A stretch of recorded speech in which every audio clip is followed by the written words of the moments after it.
Bloomberg Audio Studios. Podcasts, radio, news. This is the Bloomberg Surveillance Podcast. I'm Jonathan Ferro, along with Lisa Abramowitz and Anne-Marie Hordern. Join us each day for insight from the best in markets, economics and geopolitics. From our global headquarters in New York City, we are live on Bloomberg Television weekday mornings from 6 to 9 a.m. Eastern. Subscribe to the podcast on Apple, Spotify or anywhere else you listen. And as always, on the Bloomberg Terminal and the Bloomberg Business app.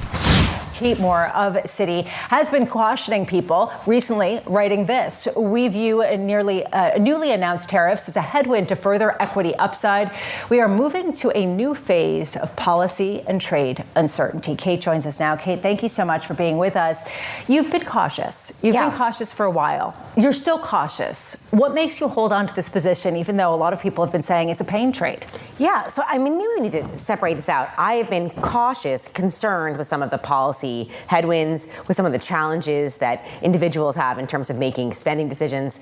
That doesn't mean we've been underweight equities. These two things are not the same. We've been neutral weight equities, but we prefer to express our view, up in quality, like a lot of people, and more concentrated in the kind of the mega caps and the secular growers. So if I felt really, really like we were going to be in an accelerating growth phase, I'd be rotating more into the small caps as something more than a trade and into a kind of an investment. But that's not it. So my caution expresses itself in more of a neutral weighting and a bias towards high quality and a bias towards large caps. Although there is this issue of valuation at a time when everybody's been hiding out in this. So at what point does that become a concern for you, given the fact that everyone's hiding out in these mega caps and big tech has been the story yet again of the year? Lisa, I would be a little bit more concerned if the companies didn't put up good numbers in the second quarter, right?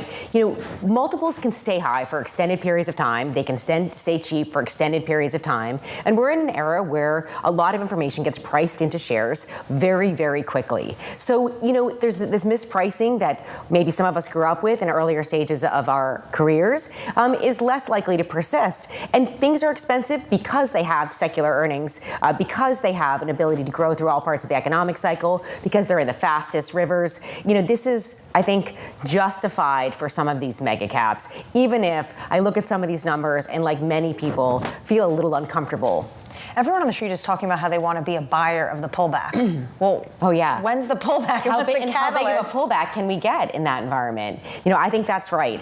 We've looked at, seasonality like everyone else and said August and September, weaker times. We tend to get some of these air pockets. I have perhaps a little bit more cautious stance on some of the tariffs that hit today. And this is what I would say. Everyone's saying if we get a 5% pullback or a 7% pullback, they'd go all in. They'd back up the truck. The problem is that no one's going to wait for those levels. I think these pullbacks are going to be quite shallow, even if we get a decent amount of volatility through what is normally a seasonally weaker period. The uncertainty around tariffs. On the other side of the coin, you are looking at potentially the incentives for the one big beautiful bill. Yeah. Are you starting to see that now actually take effect? I don't think corporates really know how to guide us on this one. So I hear a lot of people say, hey, we're only talking about a 15%, give or take, effective tariff rate. It's not that much. Of course, we all know how much it is relative to where we ended 2024. But the bigger question I have is, when people make these assumptions about it not having a large impact, how are they splitting the cost between the suppliers, the company, and the end consumer? And everyone has a lot of assumptions baked into why it won't be a big deal for XYZ company. So, and companies don't know what to say. They don't know how much they're going to be able to push. I think a lot of what's happened since the April 2nd tariff announcements has been companies have been eating some of this in their margins, or they've been spreading out costs across a variety of different products, or they've been holding off an investment, trying to fund as much of it as possible. But as some of these things get baked in for longer periods of time, there's going to be more durable impact on both margins and on the consumer. And frankly, I don't know either exactly what that looks like. Do you think it's going to be worse in the U.S. than the rest of the world? I think it's going to be worse I think it's going to be bad in a number of places. I will say that U.S. companies and consumers are going to feel the pain. I think we're at the very beginning stages of seeing some of the tariff impacts on goods prices. Whether or not that changes the consumption, or appetite for the average household, I'm not sure. Or whether we see, as we've heard from some of the retailers, spreading out tariff costs across a variety of products that otherwise would not be directly hit, in order to make sure that people still come into the store and that we don't see a significant decline in retail sales. Well, I guess I'm wondering how much of the dollar weakening story is really pegged to this ongoing belief that the United States is going to suffer the brunt of any kind of economic slowdown on the heels of tariffs. That's been challenged, certainly with some earnings, certainly with some of the rates that we've seen, as well as the commentary out of central banks. I mean, how much do you lean into that versus push back against it and say, hold on a second, when you actually look at the corporate earnings, they're still outperforming in the U.S. in a significant way? Yeah. I mean, I guess, the conversation we were having in the beginning part of this year about the end of U.S. exceptionalism was really is really not going to play itself out in the equity market, in my view.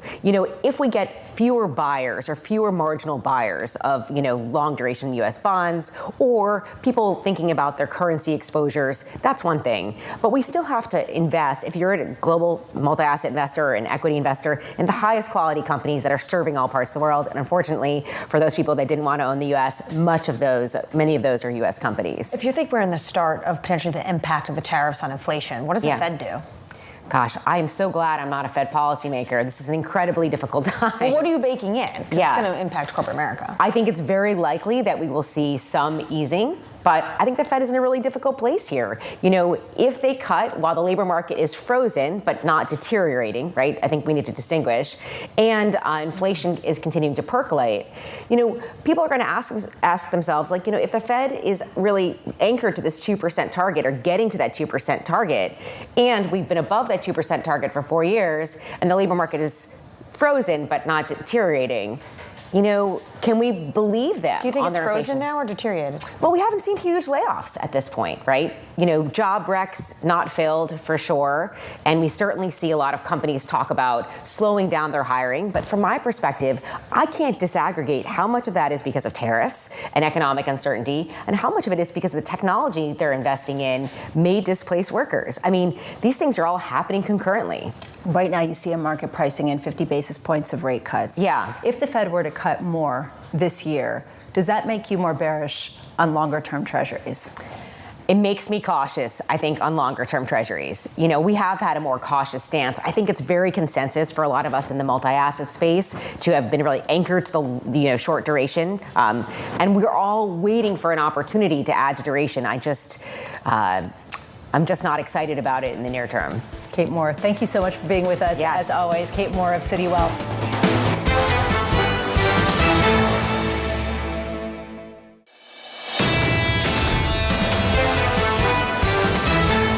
Joining us now is former NEC Deputy Director Everett Eissenstat.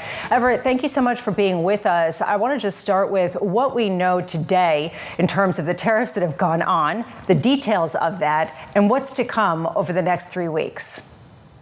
Well, this is a really big day. The president has been signaling these tariffs on the way since he was elected on January 20th with his America First trade agenda. And he's put different measures to kind of tease out the rates and different methodologies using different statutes. And now we've come to the place where today they're actually going to go into effect. And we know what the tariff rates are going to be on the reciprocal tariffs for particular countries. You have some of them up there. As you noted, they range from 15 to 50%, and for different purposes. We also have a number of the sectoral tariffs in place, in addition to investment commitments from some of our trading partners. So there's a lot of the president's trade agenda that is now in place, including the framework agreements. Now, the framework agreements are going to be a guidepost really about how to move forward with these economies. They're not perfect. They need continued negotiation, but they do demonstrate directionality. So I think we've got a bit more clarity than we did a few months ago, and we really have now see what the president's agenda is going to look like in operation. Everett, when it comes to the president's agenda, though, there's two countries that it does seem like they're still in negotiating mode, India and Switzerland. Do you think we're going to see those rates come down? I do. Certainly with Switzerland. I look at the U.S.-Swiss relationship, and it is so interconnected, and we're such important allies. I think the Swiss were a bit shocked, candidly, at the rate. I don't know if that was just a botched negotiation or how they ended up in one of the highest rates in the world. Of course, a lot of it has to do with the trade deficit and how the president sees that trade deficit. But there's a lot that we share with Switzerland, particularly on intelligence and things of that nature. So I think that one, it will come to settlement at some point. In fact, they were in Washington yesterday seeking to find a framework deal. India is a much, much more complicated equation. That one, as was noted, was started out with such a great dynamic between President Modi and President Trump, and really has deteriorated. And if anything, they've become more polarized over time and almost every day. When it comes to India, is the president basically putting geopolitical priorities in terms of Russia ahead of some of the economic priorities? I think it's a combination of both. And if you noted that the secondary sanctions, which are a new concept that the president actually authorized himself to deploy, not just against India, but other countries yesterday, are being used on India, not China. So I think it's selective, but I think it's a tool that he will use. And when he feels like a relationship is not moving in the right direction, he'll use every tool he can to get leverage. And if it's a geopolitical reason, then that's certainly a valid reason to do that. So I think it's a combination of factors. It's going to take some work and time to rebalance that relationship. I don't know that it's going to happen soon. But we're definitely going to have to watch. And of course, the secondary sanctions, as noted, new tool could have new dynamics for other economies. So that's going to be an important concept that we'll need to keep our eye on. Everett, does it sound like something that is going to be used with China? Is that sort of the objective here, not only to pressure Russia, but also to put this on the table ahead of some sort of Xi-Trump meeting to say we could go there too? It could. I mean, we tried that, right? The president put prohibitive tariffs on China. It didn't work out so well. It really was incredibly disruptive, and China responded by withholding exports of materials that were needed for manufacturing in the United States. So I'm not sure they want to go there again that quickly, but the fact that the tool is there is definitely a signal, and we'll see how the relationship between the U.S. and China unfolds. The president wants to get to a place with China where we can have a more productive relationship. I think that's clear. He's moving in that direction. I think putting sanctions on China, secondary sanctions, would not lead to that goal. So I don't expect that to happen in the near term. On the other hand, he is meeting with Russia. And so in many ways, these sanctions could be as a message to Russia as much as they are to India and China. But again, new tool, it's unprecedented. This president has used tariffs in ways that couldn't have even been imagined really prior to his election. So I'm sure there's a lot more creativity there. And it's something, that's going to continue to be a factor, even though we've got a lot of the central elements of the president's trade agenda in place now. Everett Eissenstat, a former NEC deputy director, thank you so much for being with us.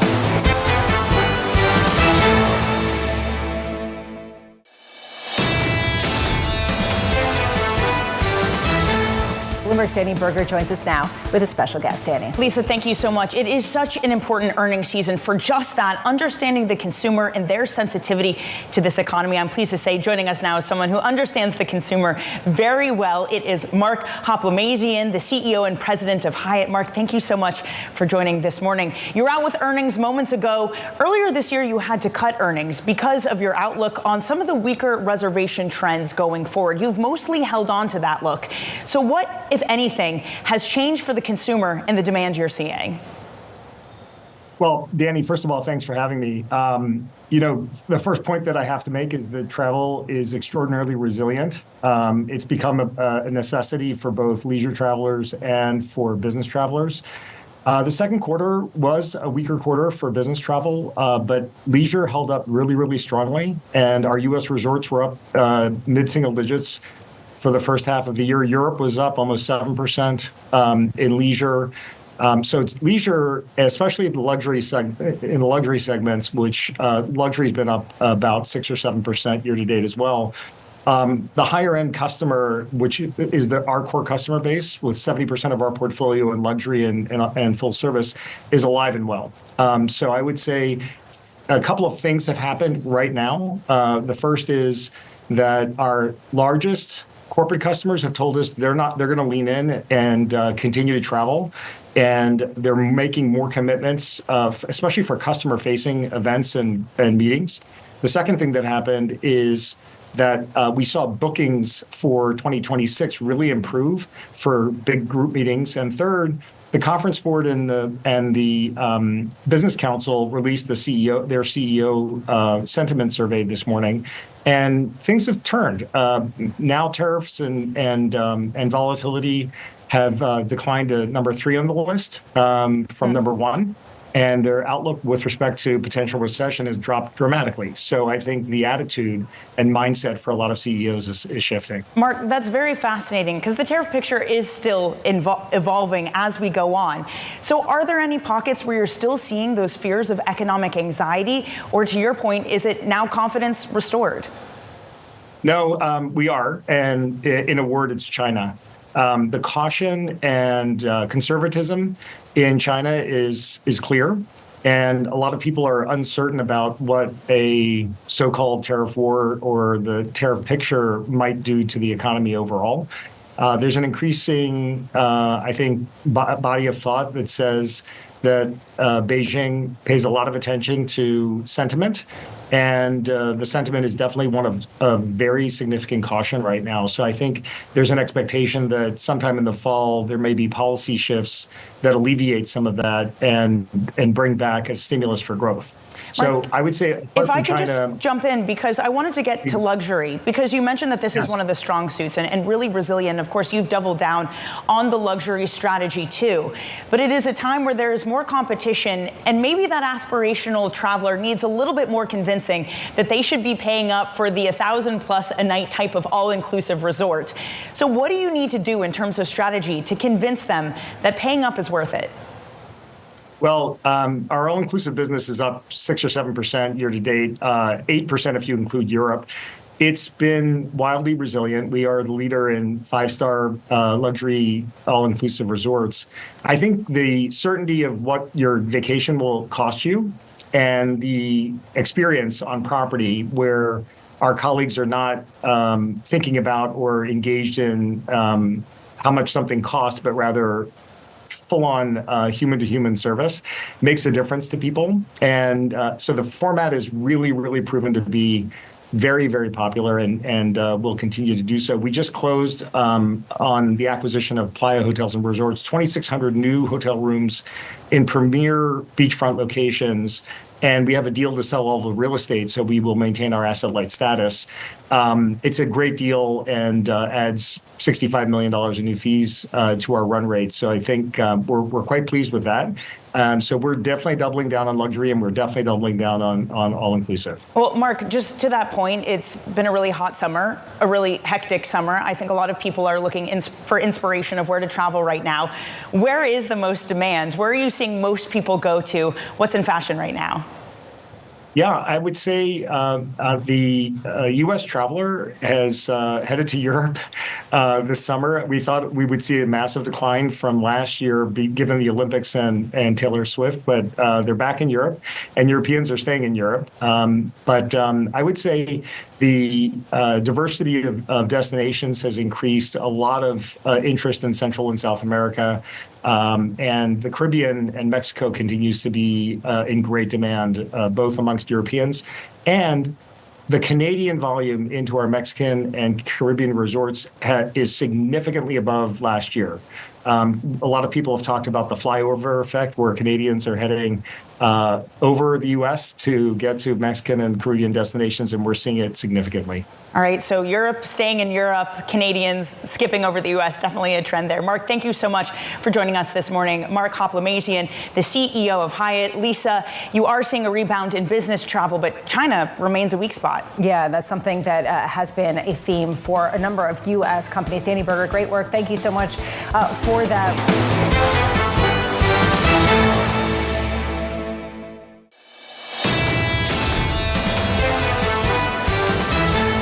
Joining us now is Yelena Shulyatyeva of the Conference Board. Yelena, just on that point, how much is this indicating some sort of weakness, the idea that it is so difficult for people, or more difficult, I should say, for people out of the workforce to find their way back in? Look, the data this morning actually shows the same kind of thing that it's been showing over the last several months. The insured unemployment rate remained at around 1.3%, and that's where it's been over the last several months. So we have seen a little bit of a pickup from the trough, but the idea is that, there's not been that much upward movement in the unemployment rate, despite the fact that the pace of job creation has slowed. And that's the point that Chair Powell made. Kate Moore was just talking about the fact that is the labor market frozen or actually deteriorating? What do you think? I think it's frozen. So a couple of things to mention. So if you look at the data from the employment report last week, you'll see that the increase in the unemployment rate since its trough back in 2023 has mainly been driven by people's inability to find a job. So kind of long-term unemployment, and not by new layoffs. So that's point number one. Another thing is that this morning we saw a release of CEO confidence report for the third quarter of this year. That is in conjunction with the Business Council and the Conference Board. So CEOs are feeling a little bit more optimistic. So confidence among C-suite actually increased in the third quarter after collapsing in the second quarter. But CEOs are still citing difficulty finding qualified workers. What it means is that they will probably not be laying off people unless it's absolutely necessary. So that's what we hear from them. One thing is that, CEOs mentioned that they may be reducing the labor force, and that share of those CEOs exceeded the share of CEOs that were expecting an increase in the labor force. But still, the majority of CEOs are expecting no change in the labor force. It's still fresh in their memory after the COVID recession that when they laid off a lot of workers, they had a huge difficulty hiring them back. And while the circumstances are different now, you still have a reduction in the overall availability of labor among immigration slowdown. So that is creating, an issue for those CEOs. Well, if CEOs are looking to lay off people, when it comes to circumstances, is it because they're dealing with higher tariff rates and they need to make sure that they are basically hoarding some more cash? Or is it because what's going on in AI? Well, at some point you have to cut costs, right? So labor is the most expensive thing, the highest cost for a company. So when your profit margins shrink and you just faced with the fact that you have to cut costs, that's where you go and look. But I don't think that is actually going to happen in the next few months or so. Look at unit labor costs, right? So they are decelerating. Growth in unit labor costs, another data released this morning, you see some deceleration in that metric, and that tells you that labor is getting, at least not more expensive in that sense. Yelena, one thing that we kept hearing this week, including from Stephen Oth of Federated Hermes, was that a lot of the hard data is backward looking, and that actually a lot of companies have more confidence now. They have more certainty. The uncertainty was paralyzing. Now that is lifted just a touch. And you can see a better path forward, that actually you are seeing confidence start to pick back up, and that maybe things are turning in the other direction. Do you see any signs of that from where you said that that's actually what's going on? Yes, we do talk to a lot of CEOs at the Conference Board. And again, the latest report on CEO confidence is actually telling you just that. So it collapsed. Confidence collapsed in the second quarter of the year, but it recovered substantially in Q3. And that report covers the period of the second half of July, essentially. So when we were getting a little bit more certain about the level and the ultimate size of tariffs. So now we will be pricing out some uncertainty, but also we need to price in the size of tariffs themselves and the impact of tariffs on the economy.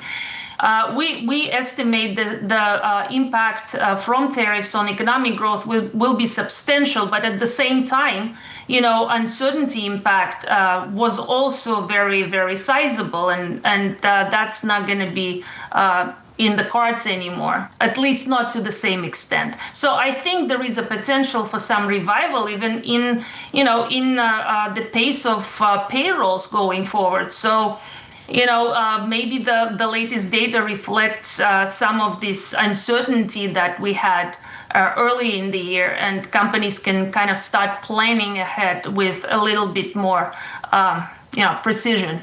And we certainly have seen that in the confidence data, just a touch higher as people take a look at what the landscape is right now. Yelena Shulyatyeva of the Conference Board, thank you so much for being with us. This is the Bloomberg Surveillance Podcast, bringing you the best in markets, economics and geopolitics. You can watch the show live on Bloomberg TV weekday mornings from 6 a.m. to 9 a.m. Eastern. Subscribe to the podcast on Apple, Spotify or anywhere else you listen. And as always, on the Bloomberg Terminal and the Bloomberg Business app.